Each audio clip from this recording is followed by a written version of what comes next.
आम आदमी पार्टी के सांसद राघव चड्ढा ने दिल्ली वालों से अपील की है। सोशल मीडिया पर लिखा है कि वोट डालने जरूर जाएं, अच्छी शिक्षा, स्वास्थ्य, यातायात और लोकतंत्र को मजबूत करने के लिए वोट दें, ये अपील की है राघव चड्ढा ने।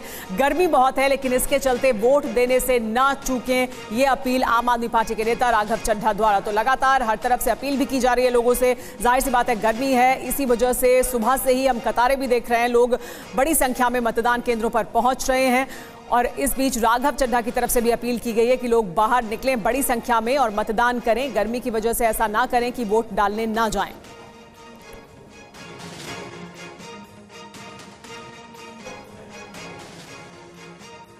तो ये तस्वीरें भी आपको दिखा रहे हैं, वोट डालने जरूर जाएं, ये कहा है आम आदमी पार्टी के सांसद राघव चड्ढा ने। और अलग अलग संवाददाताओं का भी हम रुख कर रहे हैं। रजनीश रंजन हमारे संवाददाता इस वक्त दिल्ली से हमारे साथ मौजूद हैं। रजनीश, कितना उत्साह नजर आ रहा है वोटर्स में, और खास करके एक बहुत बड़ा बदलाव अगर कांग्रेस पार्टी के नजरिए से कहें और करें तो यह साफ नजर आता है कि इस बार गांधी परिवार जो है वो भी कांग्रेस पार्टी को वोट नहीं डालेगा, वो भी आम आदमी पार्टी को वोट डालेगा। क्या और दिलचस्प बातें इस बार के दिल्ली के चुनाव में आपको नजर आ रही है?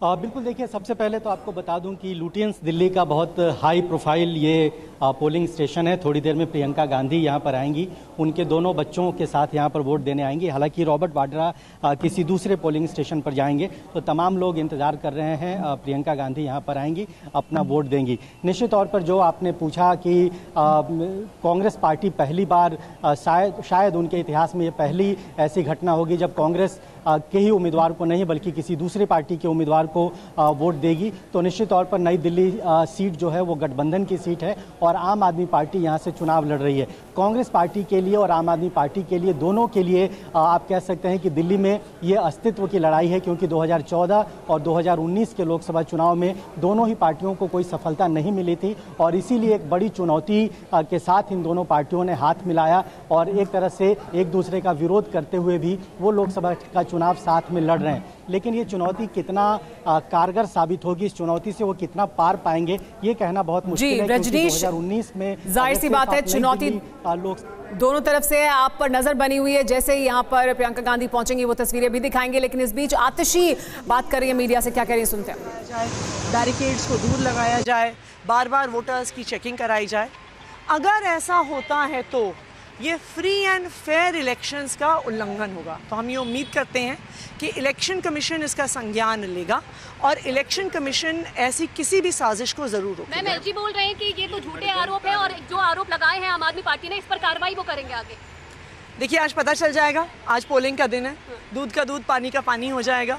ऑलरेडी कुछ एरिया से ऐसी खबरें आ रही हैं कि कुछ एरियाज़ में बहुत दूर बैरिकेड्स लगाए जा रहे हैं। तो अगर एलजी साहब ने ऐसा नहीं किया है, दिल्ली पुलिस ने ऐसा नहीं किया है, तो हमें भी पता चल जाएगा कि ऐसा कुछ नहीं है। लेकिन अगर पता चलता है कि दिल्ली के एरियाज़ में जहां पर इंडिया गठबंधन के स्ट्रॉन्ग होल्ड्स हैं, वहां पर वोटिंग स्लो हो रही है, वहां पर पुलिस ज़्यादा परेशान कर रही है, तो फिर हम चाहेंगे कि इलेक्शन कमीशन इसमें ज़रूर इंटरवीन करे, क्योंकि फ्री एंड फेयर इलेक्शंस लोकतंत्र का आधार है। एक सवाल ये है ma'am, free and fair elections लोकतंत्र का आधार है। आतिशी अपने आरोपों पर कायम नजर आ रही हैं। हर्षवर्धन जी, इससे पहले आपने इस पर राय रखी, लेकिन राजेश जोशी जी, ये स्लो वोटिंग के जो आरोप हैं इन पर आप क्या कहेंगे, इसे कैसे देखते हैं? पश्चिम बंगाल से हालांकि रविशंकर दत्ता जहां पर मौजूद थे वहां जरूर स्लो वोटिंग हो रही थी, ऐसा मतदाता खुद आरोप लगा रहे थे। यहां पर आतिशी कह रही हैं जानबूझकर ऐसे प्रबंध किए गए हैं कि स्लो वोटिंग हो। देखिए, दो वरिष्ठ पत्रकार मेरे साथ बैठे हुए हैं, इनको याद होगा कि पश्चिम बंगाल में जब लेफ्ट फ्रंट की गवर्नमेंट थी, एक जुमला बहुत बार बार इस्तेमाल किया जाता था, साइंटिफिक रिगिंग। और साइंटिफिक रिगिंग के लिए कम्युनिस्ट पार्टी, जो मार्क्सवादी कम्युनिस्ट पार्टी थी, उसको सबसे ज़्यादा जिम्मेदार ठहराया जाता था। वो करते ये थे कि उनका जो काडर है वो लाइन में खड़ा हो जाता था और हिलता नहीं था। जो एंटी लेफ्ट वोट आता था वो बेचारे बगैर वोट दिए ही चले जाते थे। ये साइंटिफिक रिगिंग का आरोप लगता था। अब उसी तरह का आरोप आतिशी लगा रही। मैं ये नहीं कह रहा हूँ कि दिल्ली में भी वही हो रहा है, लेकिन वेस्ट बंगाल से अभी वही खबर आ रही है कि वहाँ उसी तरह की साइंटिफिक रिगिंग हो रही है। और दिल्ली में भी यही आरोप लग रहा है कि साइंटिफिक रिगिंग अगर इसे कहा जाए, स्लो अगर लाइन बढ़ेगी वो बगैर किसी एडमिनिस्ट्रेशन की मदद के नहीं हो सकती है। आतिशी की इस बात में कितना दम है मुझे नहीं मालूम, लेकिन अगर ये हो रहा है तो इस पर ध्यान दिया जाना चाहिए। इससे जुड़ी और जानकारी निकलकर सामने आएगी। लगातार सबकी नजर बनी हुई है दिल्ली में जो हो रहा है मतदान।